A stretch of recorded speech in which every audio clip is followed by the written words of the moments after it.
Today's episode is the first in the 4th season of Obscure Those Games, and I believe that I have interesting games for you to check out. So, let's see if I'm not wrong.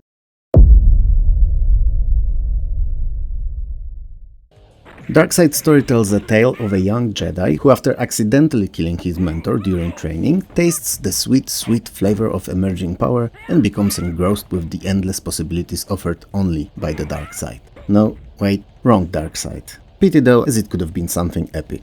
It doesn't mean, however, that this Darkside story is worse. It's just different. And it's a South Korean side-scrolling beat-em-up with some superficial adventuring elements. Soo-hee is a daughter of renowned and successful dentist Dr. Oh Sang-hyun, and her, along with both of her parents, live together in the suburbs of a sprawling metropolis in relative peace and happiness. Or so they thought. As on one of those seemingly normal days, Dr. Oh Sang-hyun disappeared without a trace, only to become a permanent feature on milk cartons. Being a tough girl that she is, Soo-hee must now go through the city and its dark underbelly seeking both answers and her father. For the most part, Darkside Story is a typical side-view beat-em-up in which you go from one area to another defeating countless baddies. But you can also wander around the city, entering buildings and conversing with their inhabitants, all to uncover the story. This changes the viewpoint from a typical From Brawler's side view to something more resembling a top-down Japanese role-playing with caricature versions of all characters. You know, short, bulky body, big head, the likes. Anyway, it's there, it's important, but it's the brawling that we like the most about those types of games. And as those beat-em-ups go,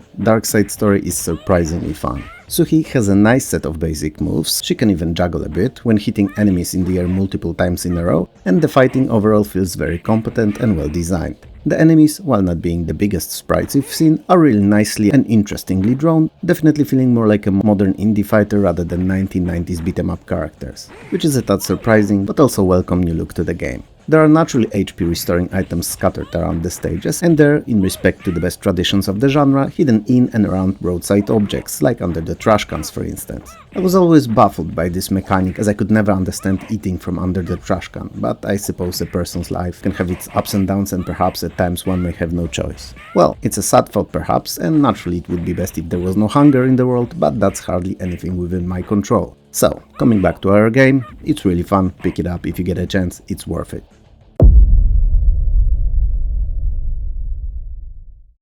Dangerous Dave games were never really ambitious or technically proficient or great looking either, but they're nearly always fun. And Risky Rescue is no different. It's a side-view action platformer and the 4th game in the long-running series. Delbert, Dave's younger brother, is once again kidnapped by the nefarious and super cool named Dr. Nemesis and kept in his castle, defended by numerous, in most cases horror and nightmare-themed enemies. So, our protagonist will have to battle his way through hundreds of spiders, hellhounds, bats, zombies and other monstrosities in an 11 levels long campaign to save his kin. Dave's equipped with a shotgun and has 6 bullets. Is it not enough or a lot? It's hard to tell, depends how good of a gamer you are, but rest assured, you'll be able to find more. Interestingly enough, reloading takes time and Dave is entirely stationary when he does it, so make sure not to use all 6 bullets before reloading when surrounded by the enemies. And since we've somehow gotten to the evil creatures, when killed they leave medals behind that are collected for points. Other pickups like oysters, radios, TVs, chests, bottles of Jack Daniels and 6 packs of beer among others boost the score too, and every 20,000 points Dave earns an extra life.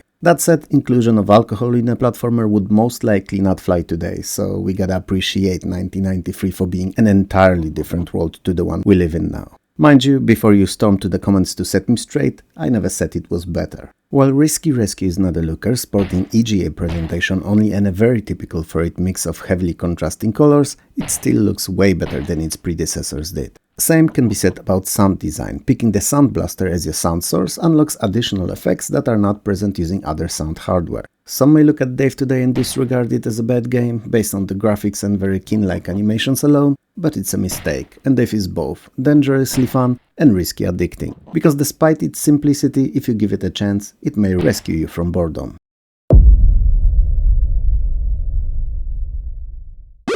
Curse of the Catacombs is a fantasy first-person shooter and the 3rd title in the series of 3D Catacombs games. And while there's nothing really wrong with either of them, it's really disappointing seeing that this 3rd one is only marginally more advanced than the 1st. I understand that there were only 3 years between them, but back then the technological progress was so rapid that I don't get how a game from 1993 could look nearly identical to the one from 1991. But whatever, in the end, it is what it is. Once again you play as a young mage and have to defeat the evil nemesis. Yes, it's a name and not a function in relation to you. And once again you're armed with the same fireballs power you were in earlier entries. This actually can be empowered by pickups in the form of bolts and nukes, but I really expected a bit more from a third game. I'm not a farmer, however, and don't fully get how milking the same cow all the time can be profitable. Perhaps it can. Or perhaps it's a recipe for a game to become a subject of Obscure Games video. We will never know. Other than the power-ups, there are also healing potions, which I don't have to explain to you, and keys, which are probably even more obvious. But there are also gems that allow you to view location of the enemies on your radar, or whatever the black ball of mystery in the bottom right is. I'm no wizard, I have no way of knowing. Don't judge me. Sheesh. One would thought that we've known each other long enough to develop some kind of rapport and understanding here, but clearly not the case. I'm as disappointed in you as I am in lack of technical improvements in the game. It's not all bad though, and I wasn't complaining because the game sucks, but because I wanted so much more from it. The graphics are tiny to bit better than previously, not by much, but there are two difficulties to choose from, expanding the life of the curse a little more, and levels are more intricate and challenging, featuring more interesting and varied enemies than there were in the earlier games. See, I can find some positives here too, but would I recommend Curse of the Catacombs to others? Well, if you've not played either before and don't mind the presentation, then yeah, it's the best one of them all to try out. But if you did, then only approach it if you liked the previous ones. Oh, and all of you be aware that the ending is rather disappointing, so if you can't treat the Curse of the Catacombs as it's a voyage and not destination type of a game, don't play it.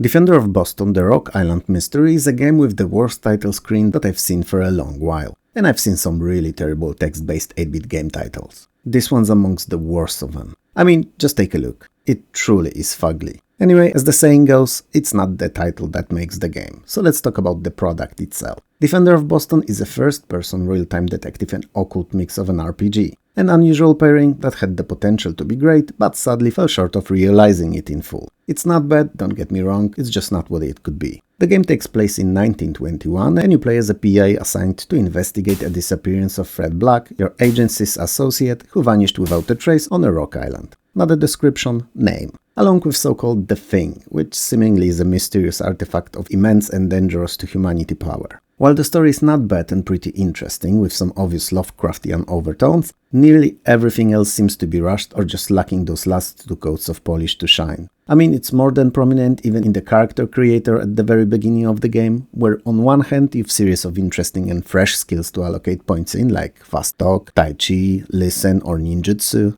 Definitely not something we've seen in RPGs often, but on another, the portraits you can pick for your character are all stills from 1980s movies, digitized without any care for details or correct color mixing and grading whatsoever. There's Sly Stallone there, Peter Falk, Tom Cruise, Richard Dean Anderson and others. You'll get them all, they're beyond obvious. Oh, and you can't use capital letters in your character's name. All these may seem like small issues, but if you keep in mind that there's tons of these all throughout the game, and that while small they're everywhere, the game begins to emanate that unmistakable aura of far from being finished that you just don't expect from full games. In its defense though, it was a shareware release, so definitely had smaller team and limited budget behind it. Despite even more buggy than everything I've mentioned up to this point adventure interface, the goal of the game is pretty simple. Investigate what happened, solve the mystery and return to Boston alive. Defender of Boston blends adventure and roleplaying in equal amounts, serving a concoction of an interesting and captivating story with a pretty decent gameplay, when you eventually get used to it and master a bit disorienting interface. So if you like those deeper and really text-heavy role-playing games and have enough patience to overlook the omnipresent issues and learn to read and use the interface, then there's an adventure and a half here for you.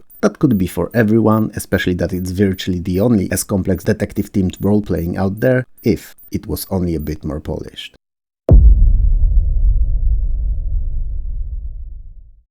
Descent to Undermountain is a very disappointing role-playing based on the Dungeons & Dragons setting of Undermountain in the Forgotten Realms. You play as an adventurer who came to the city of Waterdeep seeking employment from Kelben Blackstaff, city's High Mage. He tells you of mysterious disappearances all over the city and increased activity in and around the dungeon of Undermountain. It turns out that the mythical Flamesword of Lolth, capable of leading armies of the dead from the abyss, is buried somewhere in the dungeon. A terrible overlooking and definitely a fireable offense on the part of the High Mage, but who am I to dispute how the city is run? You also learn that the followers of Lolth, Drow, are seeking the sword too. Fortunately, the sword itself is not enough, and to unleash its power, a spider amulet is also required. And naturally, it too is in the dungeon, broken into 8 pieces and scattered around it. Even if the High Mage shouldn't answer for the earlier, he definitely should for this one. Anyway, as you can probably guess, you have to find the amulet and eventually defeat the Lolth himself. Naturally, as in most other computer AD&D games, you start with the character creator, picking between 6 different races, 4 classes, and assigning points to 6 statistics of strength, dexterity, constitution, intelligence, wisdom, and charisma, each of them following all the AD&D rules and affecting other skills appropriately.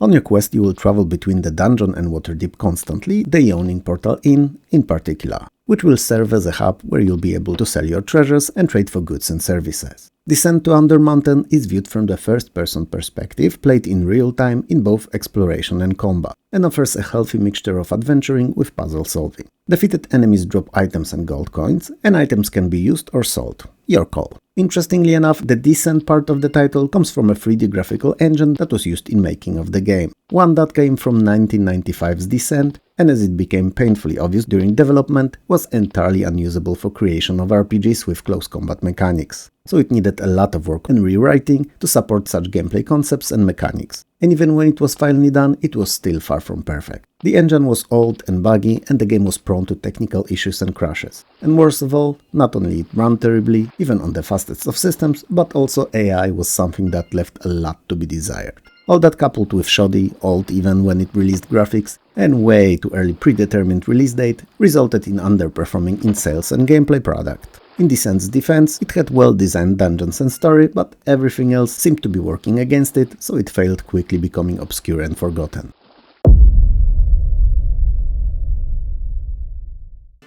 Alright, let me start by saying that I have no clue how to approach the title of this game. Eojjeonji?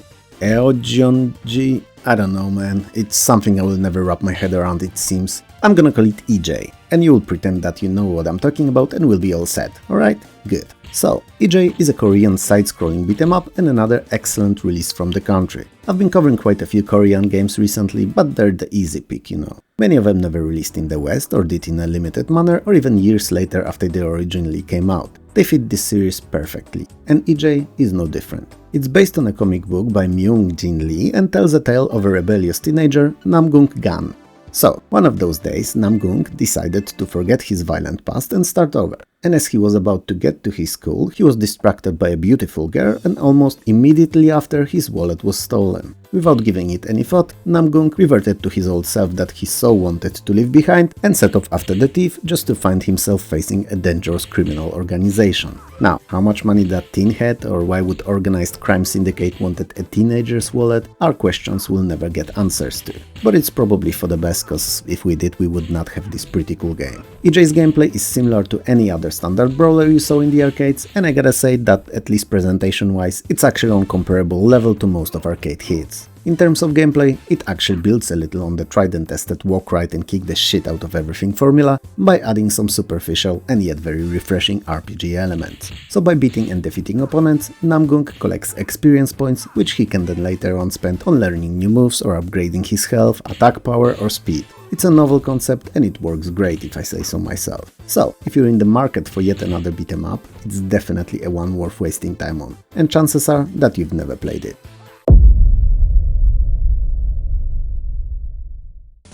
Dokkaebi-Ga Ganda, which I've no doubt mispronounced beyond belief here, is another Korean game, this time an action platformer. If you're Korean by any chance and I've butchered the name, please let me know in the comments below. And sadly, unlike most other Korean games that often tend to end up being hidden gems among the DOS's vast library, this one's a bit of a disappointment.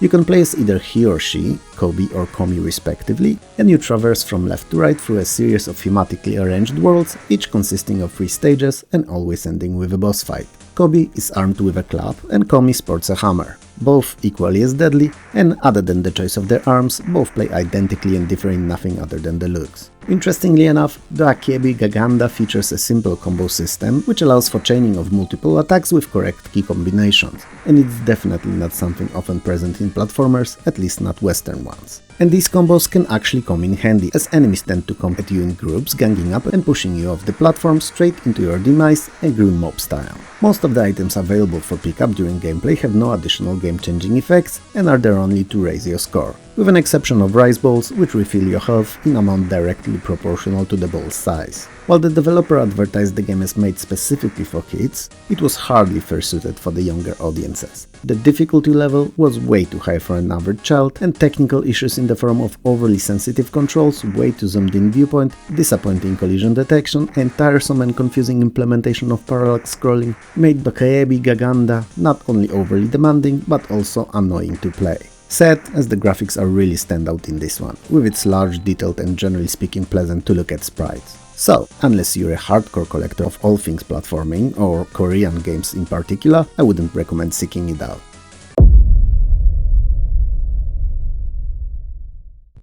Dragon Lord, aka Dragon's Breath, in common terms a morning breath, is an odd cookie. It's a mixture of strategy and role-playing, but not really either of the two. It's somewhere between them, seeking its own identity, and for the most part, never finding it and never realizing its potential. It's not a bad game, and it's not even that it could be better, because it's pretty good already. It's just odd, and I don't feel that it reached all the bullet points on a game designer's idea board, leaving some obvious space for extra features and improvements. Truth be told, some ideas could be dropped from it too. Dragon Lord is set in the land of Unria, the land which most prominent feature is a huge dwarf mountain set in the dead center of it, with a castle on top rumored to contain secrets to immortality. You and two other competing wizards all aim to live forever, because all of you are an answer to the question that Queen asked in 1986. You know, sometimes I wonder if all the silly references I put in all these videos ever land, if anyone notices or even gets them. Well, I suppose it's one of those mysteries that I will never figure out. Unless you tell me that is. That would help. Do it. Anyway, to get to the castle, it is required to reassemble magical amulet that will unlock it, and it is broken in three and scattered around Unria. So, whichever wizard finds all three, wins. Sorta, as it's just the first of the two winning conditions. The gimmick to the game is that the wizards don't fight themselves and don't have any armies to do the fighting for them. They can train dragons though, and while it's a long and expensive process which will require a conquering of villages and raising taxes in them to afford it, it is ultimately required for winning. Not only to defeat the opponents and steal the amulet pieces, but also because the second requirement for winning is to have at least 3 active dragons. And theoretically, each of the wizards can have a maximum of 21. The one you start with and 20 others from the dragon eggs in your possession at the game start. In reality, I don't think I've ever had or seen anyone have more than just a few. It's expensive to hatch them, it takes time, it's highly unlikely, and 21 is virtually impossible. Interestingly enough, you should not think of those dragons as combat units only, they're also kinda like action points in a board game, where each dragon allows you to issue 1 extra move order each turn that represents a month of in-game time. And you can send them to scout, to raid villages, to conquer them, or to guard a piece of a talisman if you have it. You also decide if the dragon should stay and defend just conquered land or return to you. You can even take control of it during village attacks if you'd like to take more active part in a combat. They're useful is what I'm saying. Other than that, in each turn you can cast a spell on your dragons to heal them or increase their stats, which is a bit odd because in most fantasy lores that I know of, dragons are rather immune to spells. But whatever. You can get into incubation of eggs, check what characteristics the new dragon will have when it eventually hatches. You can increase and decrease populations of villages, adjust tax levels, purchase spell ingredients from traders, and you do that all to win. Dragon Lord is hella weird. Fun, but weird. It's not like anything else you've played in a minute, and sadly it may not grab you as the mix, while it should work, often feels clunky and not really thought out. Should you play it? I don't know, but you should definitely try it.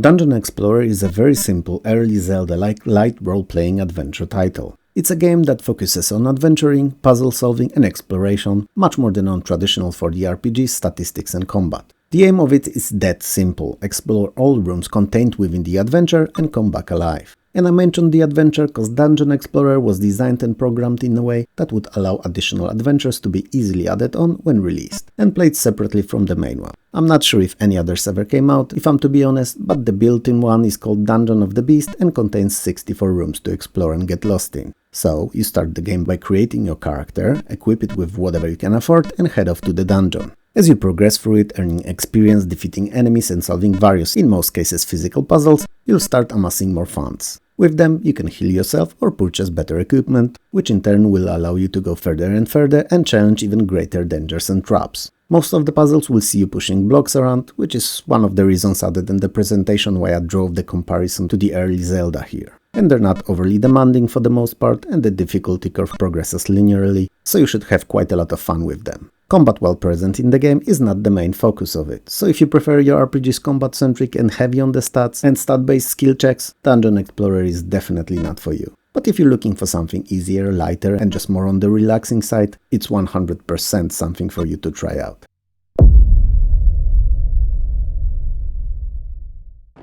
Epic is a sci-fi first-person combat simulator, kinda like my bedroom. It too is sci-fi first-person combat simulator. Anyway, the sun is about to go supernova and the last chance for humanity is to leave Earth behind and find a new home, preferably far enough to be out of the blast range. So the population is packed into a huge fleet of ships, Battlestar Galactica style, and sets off in hopes of finding a place to settle on. Little do they know, however, that the course that they're on leads through the space belonging to the hostile alien race of Rexons. And Rexons don't take well to unannounced visitors, or any visitors really. They're a really xenophobic race, you know? I mean, you wouldn't ask a Rexon to go and grab a drink with you unless you wanted to come back home with a stab wound or two spilling blood everywhere. Rexons are best kept at a rocket launch distance and preferably while flying away from them in the same time. Anyway, we've established that they're angry and don't take well to humans, who happen to be flying through their space. So, this part of the plot is where the game begins. Epic is composed out of few action-packed and combat-filled missions, some of them taking place in space, other over the planet's surface. And each of them is strictly timed, leaving you little room for error when completing your objectives, which in most cases are a distraction of indicated target. Mission failure equals losing one of Fleet's 3 experimental Epic-class fighter ships, and losing all 3 of them means game over.